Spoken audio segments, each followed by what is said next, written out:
Donc l'idée la costa doit créer base. A créer besoin de créer actualité. Dans la zone à l'actualité. Bando belaye ba mona ko zoom non. Vous am tema bena ndeko na. Zera tobeta iloko. La cosa la bon chanter. OK. A la voix mélancolique, il a la voix longue, a bon chanter, a la voix bien, a la belle voix. Mais a grand chanteur, a la quand a belle voix là, vous a grand année monter. Et on tombe ça a belle voix. Je le film sur la confirme. Je le confirme dans la belle voix. OK. Mais si nous aimons yemba. La cosa yemba nzembo oyo. Faire yemba nzembo oyo. La cosa ça sur ma venture. OK. De ma voix na yona. Ah bon yemba bien, ça lo mo oh et c'est lui. Faut ça abi za grand. Parce que abi na grand na sala ba malam abi apesi kutu ce qui instrumentiste né. Tana pesa ka nzembo lengi. Amba rumbo kina gu. La cosa yemba atana niveau avec mon pas la cosa comité. Ba pesa rumba, la cosa yemba. Ba pesa rumba avec mon pas yembi. Ah, bobi nzema nani. Donc là, je ne sais pas si sentiment, tout ça est réaliste. Vous comprenez? Je ne sais pas si ça comment faire ça combattre. Pourquoi? Je ne sais pas, il m'aurait faire ça la nini. OK. Berado Prince faire ça la nini. Fiston frappe nanga faire ça la nini. Et bonjour et bienvenue dans votre émission dans votre chaîne également. On a Pessi Bamboti na bande konir surtout bazu vraiment libakwa kolanda biso. Awa, je sais que c'est la première fois. Batebele ba omi tout na ba question longasika na yebi ke ba o bayebi na Pessi no Bamboti a trop déjà. Continuez de vous abonner au maximum. Au s'abonner nante olanda biso comme par hasard en tout cas abonne-toi et tant on s'abonner, activer cloche na notification pour que vous allez informer à temps et à l'heure na ba prochaine publication na biso. Un grand merci na bande konir surtout ba soutenir biso les frappe télévision chaîne moko oh il y a pour na promouvoir ba œuvre il y a papa Hervé Ferregola ba misala kitoko oh il y a salaka en tout cas ndenge ka boyebi Fiston frappe le père de la révolution yende azali patron ya chaîne oh et le monde est tozana na plateau awa to komeka un peu ko betama solo concernant ba actualité concernant tout ce qui se passe sur la toile ces derniers temps. Déjà derrière la caméra c'est Brave qui est notre caméraman et notre réalisateur. Je dis un grand merci à maman Fanta Fofana, maman présidente à Bagoloa Nyon son appel sur Bambo Théâtre. Ma jolie couette là tété la gauloise Bambote na bino yango wana na pesi Bambote nanga na bande connaît surtout badinganga surtout na bagoloise surtout un grand merci à vous pour vos soutiens. Déjà Brave fongolé langa caméra tokota invité au ezali Fiston frappe. Fiston frappe. Bonjour. Bonjour Naomi et bonjour na bagolois on sport à la biso partout na Bisika Bazali la profiter pour na pesa Bambote na Guy Denis et sur Bambote depuis Paris. On a Golo le succès au Saranati et pas ta chaîne pour l'intérêt papa Hervé na pesi Mbote na pesi Mbote na maman la nita la gabonaise oza pe prouver fait les oncle nae ba condoléances na yo maman na pesi Mbote na maman Abeden Cheske Djeng à London la joie de que ses mères double ici ainsi que maman Béatrice Mutombo na pesi Mbote tourne na bosanité Olivia la queen 001 na pesi pe Mbote trop na pesi Mbote na ve na ngai pesi no bilé les Ligue des Champions pesi Mbote trop c'est le même ici que maintenant sport à la biso en tout cas tout solo là voilà tout solo là karandenge zalara toujours na rythme ya kopesara ba information na bato balandara biso na liboso matalata là déjà pour commencer boni basango ya papa Hervé Ferregola. Oui papa ça bien ça très bien ça na Paris précisément en France précisément à Paris Bisika wapi je continue enregistrement la deuxième volume de la dynastie aujourd'hui d'ici là baza déjà na travaux nango ainsi que na bande comme ça participants monsieur baza ko ba intervenir ba déjà na studio et à part ça je continue toujours le tournage de clip il y a volume 1 album de la Biso dynastie où tout le monde est dans clip à quartier rose et puis après mettre Biso marionnette pour le clip monsieur Ezolanda donc en quoi ça bien juste sur là en tout ça bien voilà ma caméra tout ça bien deuxième volume il y a dynastie s'annonce très palpitant tout le monde moi ba kombozo baksamakara du jour le jour qui sont ces nouvelles personnes qui ont intégré le projet dynastie. Bon projet dynastie est ouvert hein papa Hervé abaki o nyoso aza pour ça collaborer na ya collaborer les albums moko historique les albums moko oyo et ils ont quoi référence na musique na biso ate ya zate batebele ba ozana souci ya kosanga na rapport na base pour l'intérêt ya musique ya Congo donc bande ko baza ko intervenir baza mo mingi bazoya mais jusque là ba Congo za na koni za na bongo to na déplique et puis il y a son et puis na bande ko monsieur baza déjà on a quatre projet da bazo ko ke sko ba 600 ça ndenge za miel de son déplique na quatre projet dynastie est-ce qu'on peut faire déjà allusion na que ndenge ba komba soutenir qui fait rigola pendant ce moment il y a incarcération il y a un seul peut-être que non pour na moins récompense faire rigolo bic a intégré bon un projet dynastie to bazaka na projet wana par rapport à ce que ba on peut bazala musicien. Non, ça non seulement pour soutenir Papa Hervé et projet on a déjà fait rigolo à proposer bango déjà avant Papa Hervé à côté prison. Mais des soldats Papa Hervé qui ont déjà avant côté prison, des pliques déjà avant à côté prison. Donc ils ont dit que Papa Hervé a ça la featuring na ba chanteur. À mon ba chanteur, il y a ba master naï et puis ba jeune frère naï aussi c'est boisé ma bien. Pourquoi pas profiter puis à quoi malade moi il fait la chance wana na niveau naï à quoi malade grand. Et malade vieux ba grand chanteur en mort na biso fait ba PC chance wana ouais malade bango. Alors pourquoi pas il le grand chanteur on a génération naï na niveau naï et puis ba leki naï ba ndeko naï ba oui Mbappé bien pourquoi pas appeler chance ouais Mbappé na faire. Et y a un moni a préféré le col za vivant après ça ba ndeko pe chance wana ouais manette qui appelle histoire ah ngana yemba na faire. Faire le loi aux athées, ngana yemba pe na faire. De l'autre na yemba na papa wemba, ngana yemba na kesse, ngana yemba na nani. Il faut signer que faire ngana yemba pe na king kesse mener. Na 10 simi. Ngana yemba na king kesse mener, je me rappelle faire que na tina studio. Na ndia j'ai quoi fallait côté jour na ya o itango faire pas côté ça, mais à qui jour na été king kesse habité le les programme tout programme na yo. Les jours monsieur donc et ça les papa nani ya bela type ne na mais azali pour ba yemba na king kesse ngana yemba na tout le monde peut c'est marque tabu pas baki papa na épée rocho tabla épée alors baki il faut yemba na faire donc bien faire déjà ba tebeli ba via ko yemba mais sauf que ba ta monsieur TP sa mélarité il fait peu la génération na comme azawana alina peut ça peut décoller ba jeune frère na épée chance ko ba yemba na et de ça on a ninga soutien ba sali yango parce que ba dinga faire ils am ninga na bango vient na bango ndeko na bango message des problèmes il faut ba soutenir ninga zalaka mais projet ezaki déjà avant tout comme un problème donc rien à voir dans de Lokoana. Voilà, rien à voir avec Lokoana. Déjà, on va toujours parler de l'album Dynastie deuxième volume. Batebele Barobé Tali solo nango Dynastie deuxième volume bientôt là et vous allez livrer. Mais il faut tout mécano que tout une question parce que tout l'année déjà à premier volume et album Dynastie tu sentir style oye et faire égo la Dynastie style na sika ya rumba trap. Est-ce que na album Dynastie deuxième volume tu reçois PK rumba trap continuité tu égo dans un style musu ya sika vous allez innover na kata deuxième. Non rumba trap est propre style ya faire ils allaient kaka na album faire. OK.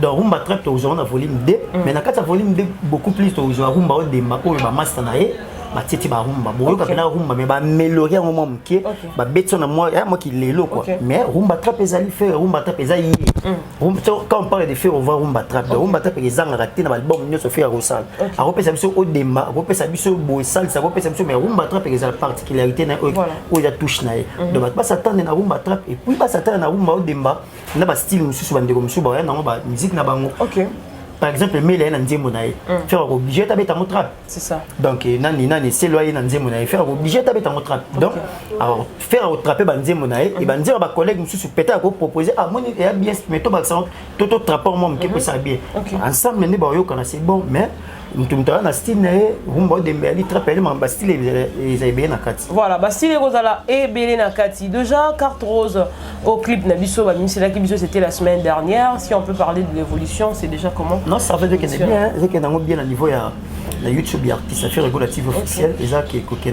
bien. Donc, sauf que biso nombre de vités. Biso beta musique à vite, c'est vrai, c'est important aussi, mais beaucoup plus biso beta musique, tout ça là, chef d'œuvre et puis tout dans système à vente. Parce que mon délai, c'est ma vie est à la réalité. So tel une maneli na Kelly, love you. Mais c'est ok, le nombre de vies dont on a regretté. Le nombre de vies qui est, mais tant niveau de mon ça là. Donc, on a la musique, la vidéo, la musique, il y a mbongo, il y a la plateforme pour que le bas à la haut azali. Donc, on te montre à côté, tu dois dépenser, on n'est pas gagné. Non, ça la dépense, c'est pas gagner le hôtel. Dépenser sur mon état, ça dépense pour la récompenser un jour. Il y a un money, tu as ta musique, il y a business de faire la plateforme. Mais la vie.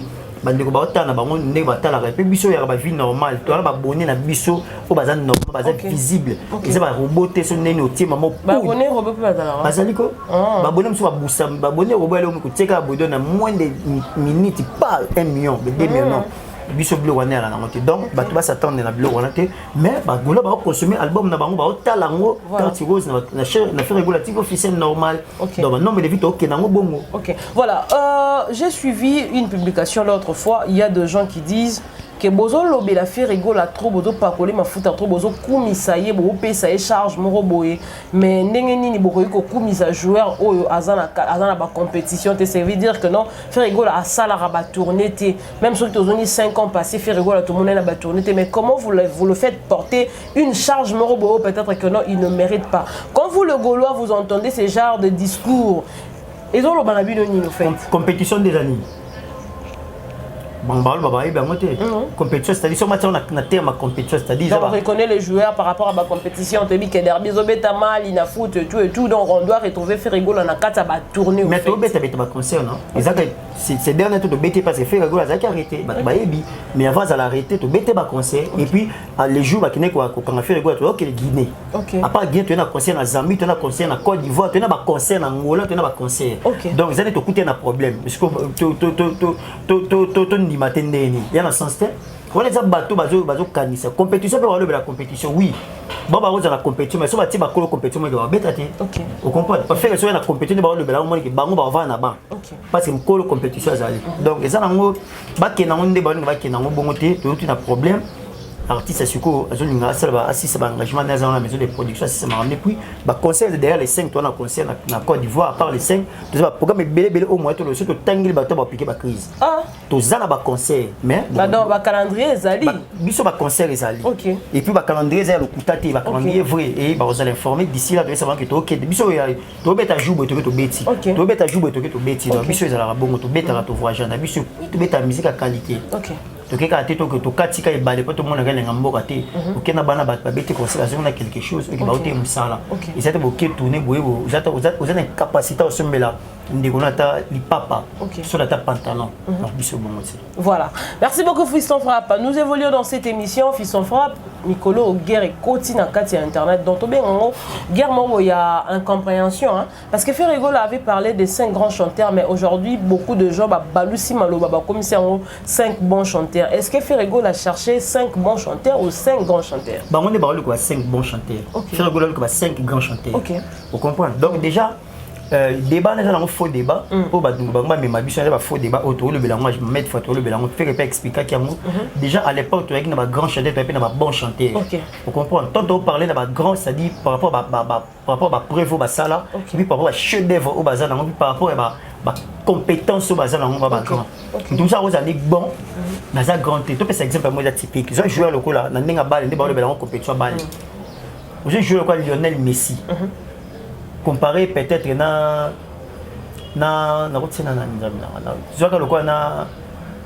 Jean Félix joueur il y a Atlético de Madrid au moins que Jean Félix a un bon joueur mais Lionel Messi est un grand joueur la compétition la Ligue des Champions Lionel Messi ça m'a balé il y a un certain bon. Vous comprenez? Donc, attends Mbappé, c'est un bon. Vous comprenez? Mais à un niveau de Messi, Cristiano. Donc, la vie, il y a un niveau de catégorie. Donc, il va comprendre que faire le bel IPT qui il pas se comparer que basé le niveau là non. Avec surtout comme maintenant 5 grands chanteurs, on appelle en paiement. Qui OK, on appelle en revoir qui, on appelle en ma charge parce qu'à l'époque déjà 5 grands chanteurs bazalaki na pesa une émission na lobaki to la papa ba king kesse ba madiri ba pépé calé ba rocho taboulé vous comprendre qu'il va aller ba grand chanteur mais parmi ba grand chanteur on a ba bon chanteur pe bazalaki ba vela biso ko la ba pépé ndombe ba vela biso ko la ba manage ba c'est belé ba bon chanteur bazalaki zaki na bon mais c'est pas ba likinga ba vela biso ko la ba voloko là ba bon chanteur. Mais ce n'est pas dit que la capacité, peut-être que la papa est basé dans mais baba grand, baba bon. Donc, on a fait la différence, c'est ça. Donc, même Nzambe, il y a une catégorie. Il y a une outil qui est même dans mon kili. Jamais comparer DG dans le secrétaire. Donc, étape par étape, c'est ça. Ok. Maintenant, s'il faut classer Ferrigo, là, classer dans la classe, il y a bon ou il y a grand? Faire un grand, l'équipe est bon. Il y a bon. Donc, un petit procès deviendra grand. Ça a déjà bon chanteur. Mais pas comme un grand chanteur, ça va approuver, ça va preuve où il est là comme un grand chanteur. Au niveau bon, on a fait ça les gars déjà. Et puis, bateau va créer un problème. Moi, je regrette. Pourquoi? Parce que déjà à cette époque-là, faire le temps, ça a déjà bon chanteur.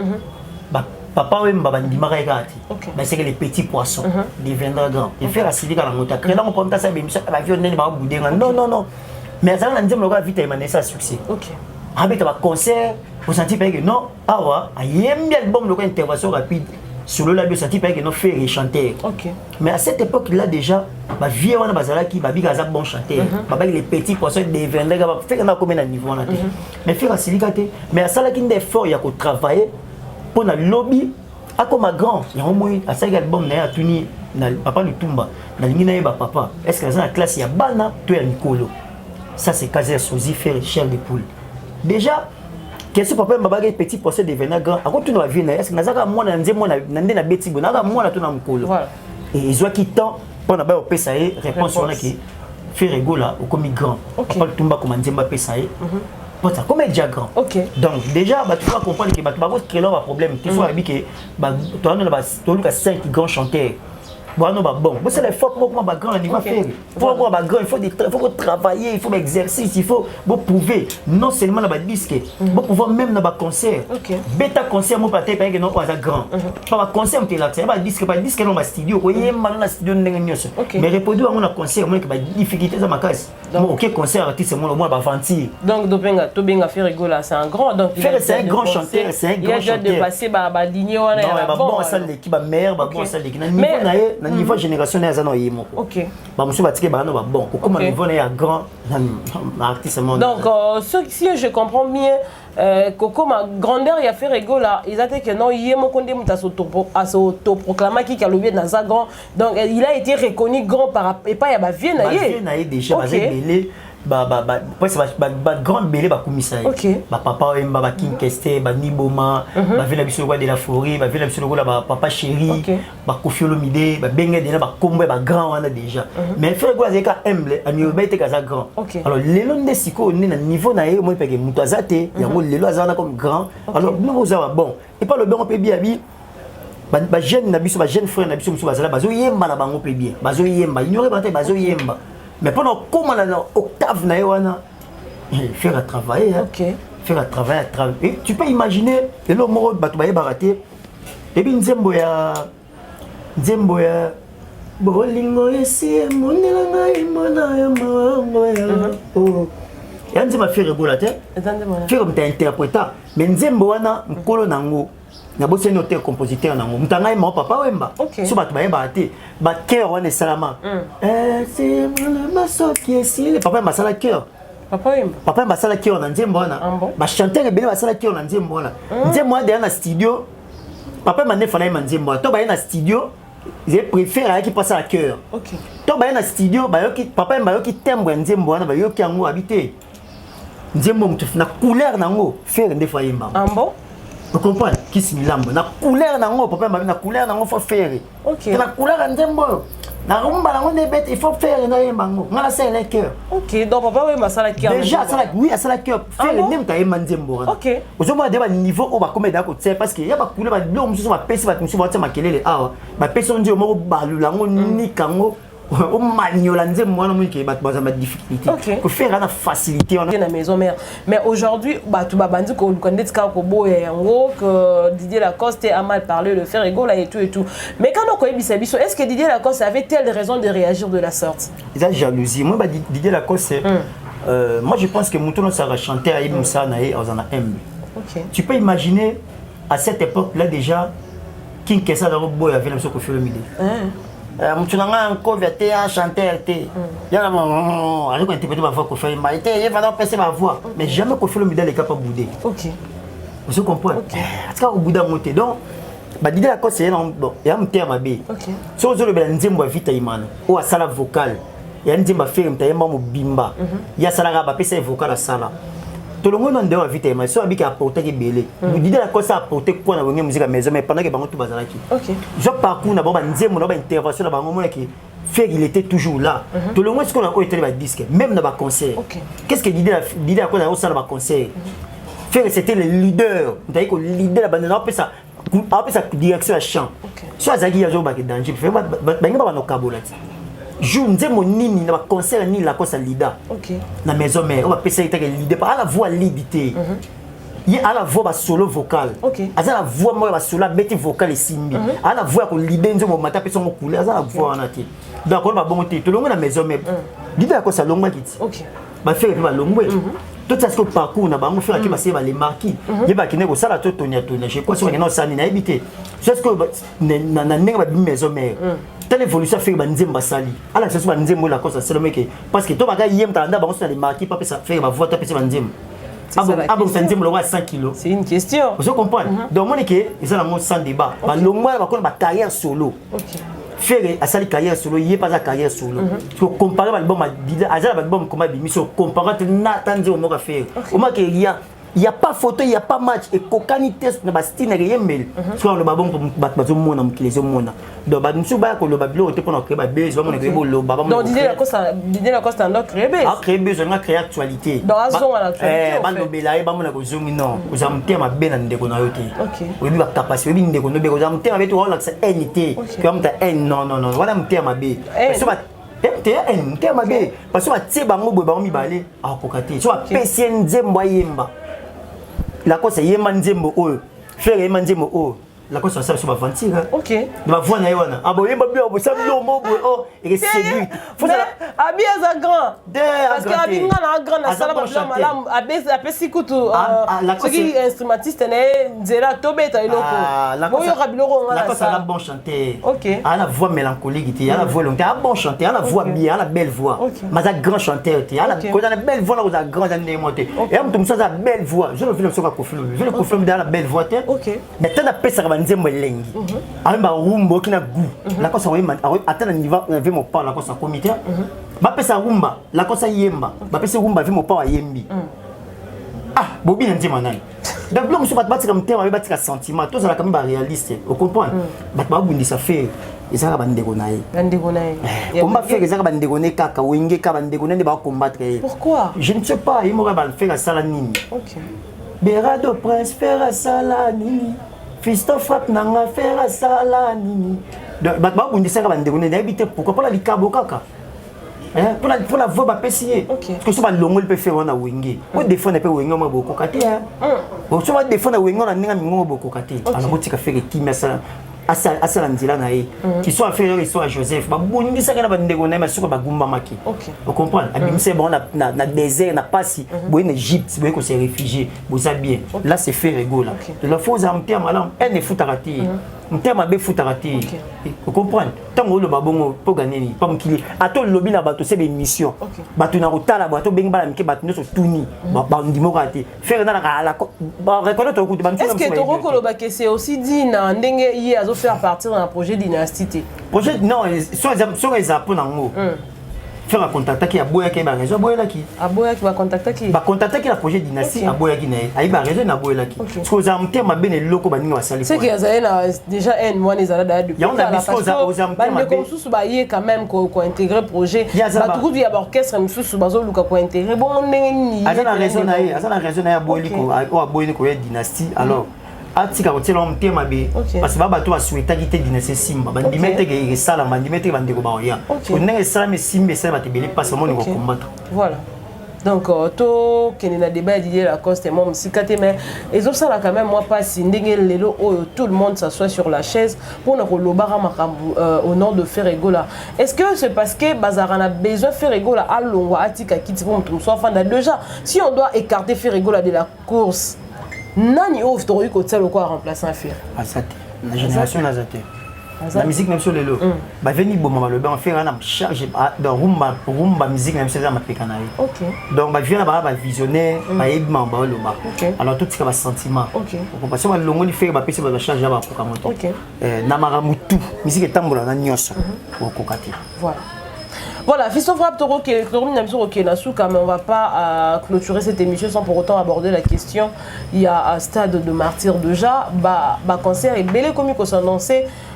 Tout ça tout c'est quoi comme il envisagé qu'on bête un stade de martyr. Wenge betaki, dès qu'on a vu ce pataki concert le 29, n'a pas pété le 29 on déjà bientôt mais tout le monde a affiché tes concerts on est aux alatos. En tout cas, on a informé dans notre test et concerné pengaté. En tout cas, non, c'est intéressant dans nos pété. OK. Moi je pense que biso doit préparer stade de martyr. Yo ben derby ça là. Hein? Yo ben derby ça.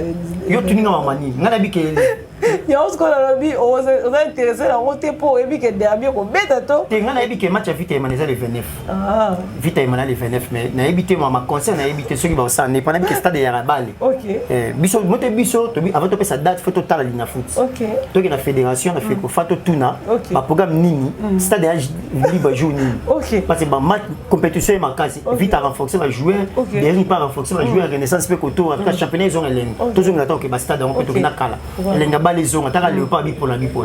Mais la moni quand même équipe commence à jouer. Donc moi je pense que Vita Imana derrière Vita Imana ils ont prévu les 29 match on a eu maman concert je ne suis pas informé voilà donc et bon si go concert il y a fait rigola na martyr et la tenue si surtout sur le là pour parler d'abord na fait kofa na ministre il y a sport et puis na ba gérer stade tu ba tout la calendrier il y a fédération calendrier il y a l'ina foot tu ba na ndenge ba programme na ba coupe du Congo mais en plus tout ba programme na stade et puis tu ba ndenge fixer date na biso tout la ba paramètres et puis tu ya ko annoncer jour date c'est herbe stade des martyrs mais concert stade des martyrs ça concert stade des martyrs ça obligé qu'est-ce qu'il faut qu'on attende bah c'est la belle musique vous comprenez bah tu na wa nzunga ma famille est-ce que c'est rigolo tu mets ça dans là tu mets la 20 mai tu mets taper martyr deux fois tu mets ta 20 mai tu mets ta tata tu mets voilà ils a qui na accompagnement hein c'était pas qu'il ne fait rigoler lui-même avec ta monde en francophonie ah bon tu mets ta 20 mai bisoma deux fois tu mets ta stade 24 bisoma tu mets ta Vélodrome tu mets ta municipal tu mets ta Sayo histoire ba stade toi expérience donc tu es maman ndenge tambolanga donc nzunga ma famille to banga ngote peu importe ndenge ba to même o est important to longola ba to idée ba zona na mutuke stade to na rapport to tondisa non mutu tanga longo afuti mbongo na ye aki otala plainte pas c'est la athlète aki ko yoka nzembo aki ko ka musique na ko ka faire ndenge ba beta biso carte rose na ko ka faire ndenge ba beta biso ba yumo ba vida kala c'est ça la musique ba to concert à Michael Jackson dans le bango mettre fois ba ki ba concert à Michael na ba stade ba ki ko yoka ndé musique Michael a oyema ndenge ni nzembo to yoka la disque Michael a oyema ndenge ni ba piquer ba crise yango ba zele pas faire ba ya concert ko ya ko tala ndé musique et ça la histoire na musique na biso puis meilleur concert ya ba stade au nan Congo zoté za stade na biso pe histoire ba stade pe resila pona po ya ko bete sur na stade faut le rendre défi à faire ninga yemba ki ninga betaki alors ba te ba ko mokima pas bon niveau na te mais l'idée là comme ça il y a ta virgule la musique virgule comme il y a ta virgule il y a pas de problème mais virgule c'est sa phrase tout temps va chiquit na français le temps va point point d'exclamation bah voilà tu dis que point de sous qui sera phrase ce point sous qui c'est-à-dire marambo sili so tu as virgule c'est-à-dire phrase continue comme il y a ta virgule c'est que phrase doit continuer donc azel loko te to sotangi déjà do azel loko tout donc ma musique tout c'est ça va un point donc toi il faut voilà nous sommes pratiquement à la fin de notre émission s'il faut peut-être que to conclure dans l'émission est-ce que Ferrego là na niveau o yaza na ngolelo o akokoka ko bunda bitumba o tina suka abana bunda ngolelo ta parce que net quand on dirait ces derniers temps tout le monde comme makasi t'aimes les choses ça pourquoi pour le biga maman yemba pour le biga maman ngongo pour na depuis la sortie de l'album Dynastie Ferrego là ya rokangama donc on dirait tu vas télémissi ba jalon un peu partout donc missionnaires a braqué vers Ferrego là et puis net ska bitumbe makasi et on se que tu vois un moment toujours mi tourna est-ce que Ferrego là sera tenir jusqu'au bout ah mobile a messana abi ko affronter marambo ata mama tamba Yesu donc imitateur à Jésus donc il ba que a messana to ebe que zaboué moi Yesu maramnyoso a prophétisaka que moni temple na bukanga pour 3 jours na rebâtir ba comprendre que mal ti ba na fondé ba kangaye donc il parlait de lui et ndenge mo faire ba kanginga la boloko mama ba kanginga la boloko ya o après ça d'abord ba prophétie vous comprenez ayembe su na ndio mo aussi makambo nyonso zo ba bitumba o ba komba oyo ayemba ngo nini angala koma kombi nini kama utamsanzo qui va faire okay ngani kitoko boye na ko ngamba ayemba makambo za faire ça yemba yango déjà biloko oyo ayebe ki makambo eko ya na carrière na ye ay to se préparer ki mentalement moralement spirituellement physiquement nzamba préparer ki état d'esprit na ye pour que ba ko gagner yango tout combat tout obstacle ils en élévation liboso soki moni mutu moko aza na bakomba na vie na ye kaza eloko te mutu nyonso azalaka kombati mutu nyonso babunisaka c'est que devant lui eza na couronne eza na trône moko ezozela ye. Voilà, Fiston Frappe, une question m'est venue en esprit parce que le lot soki tozotala bato boya ça mingi ba réaction concernant Ferrego là, ce sont beaucoup plus les gens de sa génération hein. Est-ce que tu aurais que il y a aussi des grands peut-être ba bomba mi na sima ba otindika ba mo kende otoro ko loba peut-être que y a ba grand mo ba cause na sima mambo to ko loba mo pe bongo OK to ko loba so mo na so so vi manju museke maman na za se biso pe to comprendre bitu manga faire so je uta peut-être les ba meno na se to bo to ebina biso to tangi pe mutu te mais toujours mon eza pamba te parce que dans le bello quand on met fois na réfléchir à trop si réellement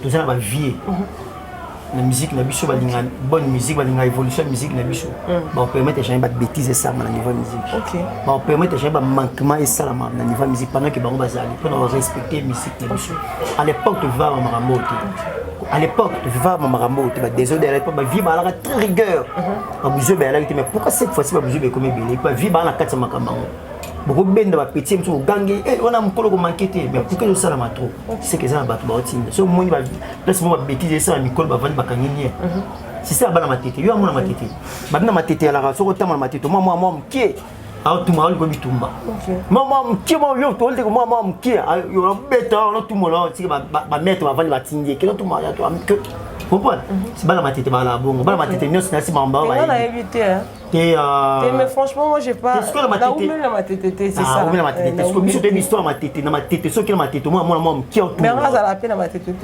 Tu n'as lobby karati. Na le cas qui n'a lobby. Na lobby karati maman. Bala moi qui, so moi qui na ou le ga matete, on tout molo ko meka obetete. Ba yandi ba ali ba otinda ye. Ba sa bon.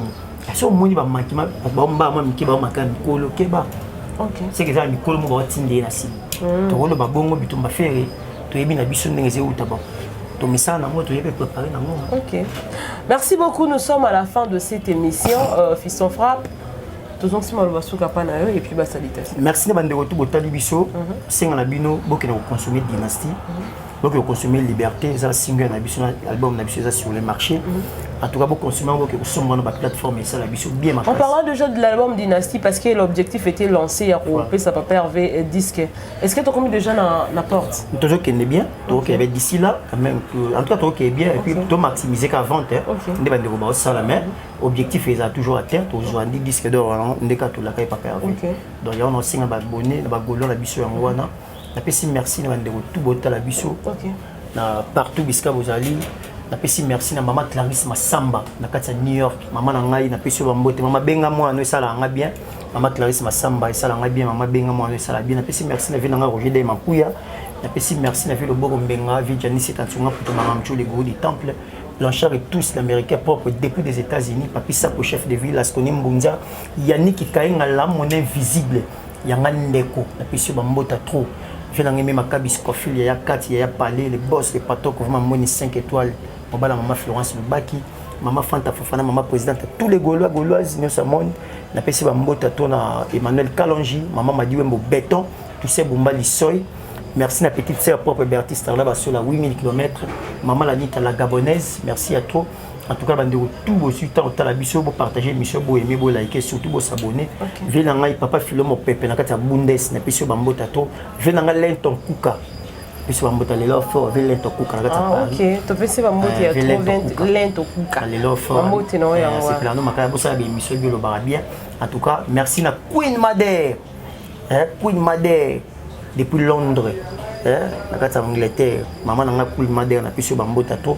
Et na bosanité la Queen 001 Olivia depuis States na pesi pa mbota trop le cœur d'un homme pesi pa mbota trop Olivia na pesi pa mbota trop na pesi pa mbota na batu tout bozuli bako tala biso en tout cas toi toujours ensemble tozana toujours pour na papa avec bio na pesi Kinshasa DG Blaise Polo Pichu Botoko na visa ponda ba gérer ses zamba vient na Julien Mavaka faire rigoler entourage bateau balobaka toi j'en sais toujours et puis na bande botala biso puis merci na yo voilà.